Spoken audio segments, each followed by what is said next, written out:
அதிமுக சார்பாக திரு வைகை செல்வன் நம்மோடு தொலைபேசி வாயிலாக இணைந்திருக்கிறார். சார் வணக்கம். வணக்கம். இருமொழி கொள்கை அப்படின்றதுதான் தமிழ்நாட்டினுடைய ஒரு பிரின்சிபலா இருந்துட்டு இருக்கு. அதிமுகவும் அதே நிலைப்பாட்டில் தான் இருக்கிறீர்கள்.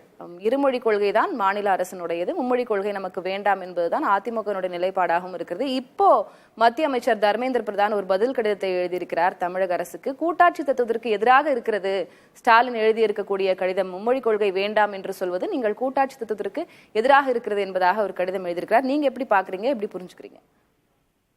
இருமொழி கொள்கைதான் தொடர்ந்து நாம் பின்பற்றி வருகிறோம். ஏற்கனவே மும்மொழி கொள்கை கொண்டு வரப்பட வேண்டும் என்று எல்லா மாநில முதல்வர்களுடைய மாநாட்டிலே ஏற்றுக்கொள்ளப்பட்ட ஒன்று. அப்படி ஏற்றுக்கொள்ளப்பட்ட போது ஒரு மொழியை கட்டாயமாக திணிக்கிற முயற்சி செய்த காரணத்தினால் தமிழ்நாட்டிலே இருக்கக்கூடிய மொழி உணர்வாளர்கள் வெகுண்டெழுந்தார்கள். மாணவர்கள் போராட்டம் நடத்தினார்கள். தங்களுடைய உயிரையே தங்களுடைய உடலையே தீக்கு தின்ன கொடுத்தார்கள். இதுக்கு ஒரு மொழிக்காக தங்களுடைய உயிரை மாய்த்து கொள்வதும், உயிரை தீயிலே இரையாக்குவதும், உயிரை இழந்து படுவதும் என்பது எந்த மொழிக்காகவும் இல்லை. தமிழ் மொழிக்காக நடந்த நிகழ்வை உலகமே அன்று வியந்து பார்த்தது. அப்படிப்பட்ட சூழ்நிலையில் தான் மொழி உணர்வோடு அன்றைய பிரதமராக இருந்த பண்டித ஜவஹர்லால் நேரு அவர்களுடைய ஆழ்ந்த ஒரு உணர்வின் அடிப்படையில் இருமொழி கொள்கையை பின்பற்றப்பட வேண்டும். அது தாய்மொழியாக இருக்கிற தமிழ் மொழியை கட்டாய பாடமொழியாகவும் இணைப்பு மொழியாக ஆங்கிலமும் தொடர வேண்டும் என்கிற அடிப்படையில் தான் சட்டமன்றத்திலே தீர்மானமும் நிறைவேற்றப்பட்டது. அது தொடர்ந்து இன்றளவும் பின்பற்றி வருகிறார்கள். இப்போது நாங்கள் கேட்கிறோம், தர்மேந்திர பிரதான் அவர்களே, மும்மொழி கொள்கை என்று சொல்கிறீர்களே, வட இந்தியாவில் அதாவது இந்தி பேசுகிற மாநிலங்களில் தாய்மொழி இந்தி, இரண்டாவதாக இருக்கிற மொழி இணைப்பு மொழி தமிழ் ஆங்கிலம். ஆக இந்தியையும் ஆங்கிலத்தையும் கற்றுக்கொள்கிறீர்கள். மூன்றாவது மொழியாக நீங்கள் சமஸ்கிருதத்தை ஒரு விருப்ப பாடமாக அதிக மதிப்பெண் எடுப்பதற்காக கற்றுக்கொள்கிறார்கள்.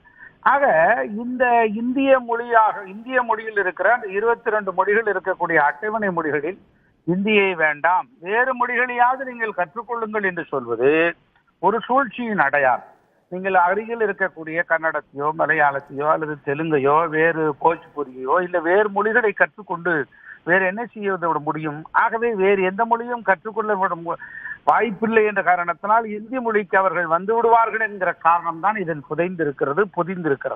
அவர் சொல்கிறார், தர்மேந்திர பிரதான் குறிப்பிடும் போது அவருடைய கடிதத்துல தமிழ்நாட்டுல தமிழ் மொழியே சைட்லைன் பண்ணப்படுதுதான், மாணவர்களுக்கு அவர்கள் விரும்பிய மொழியை கற்றுக்கொள்ளக்கூடிய அந்த சுதந்திரம் இருக்க வேண்டும், அதற்காக தான் மும்மொழி கொள்கை அப்படின்னு சொல்றாரு. நிச்சயமாக அந்த சுதந்திரம் இப்போதும் இருக்கிறது, எப்போதும் இருக்கிறது.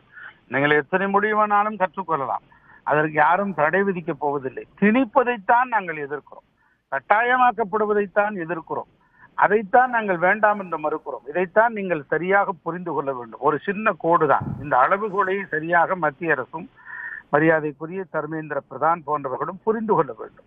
ஆக திணிப்பு என்பது கூடாது. விருப்பப்பட்டு படிக்கிறவர்கள் தொடர்ந்து படித்துக் கொண்டுதான் இருக்கிறார்கள். பல்வேறு போட்டித் தேர்வுகளை தயாராகி கொண்டுதான் இருக்கிறார்கள்.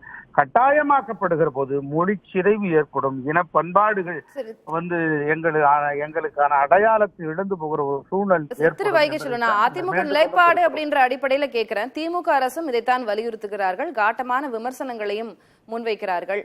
இப்போ முதலமைச்சர் மு க ஸ்டாலின் எழுதியிருக்கக்கூடிய கடிதம் கூட்டாட்சி தத்துவத்திற்கு எதிரானது அப்படின்னு திரு தர்மேந்திர பிரதான் அவர்கள் சொல்வதை நீங்க எப்படி புரிஞ்சுக்கிறீங்க? இல்ல, அதாவது ஒரு மாநிலத்தின் மீது ஒரு இன உணர்வும் மொழி உணர்வு உள்ள ஒரு மாநிலத்தின் மீது மொழி கட்டாயமாக்கப்பட வேண்டும் என்று ஒரு மத்திய அமைச்சர் சொல்வதுதான் கூட்டாட்சிக்கு எதிரான கருத்து.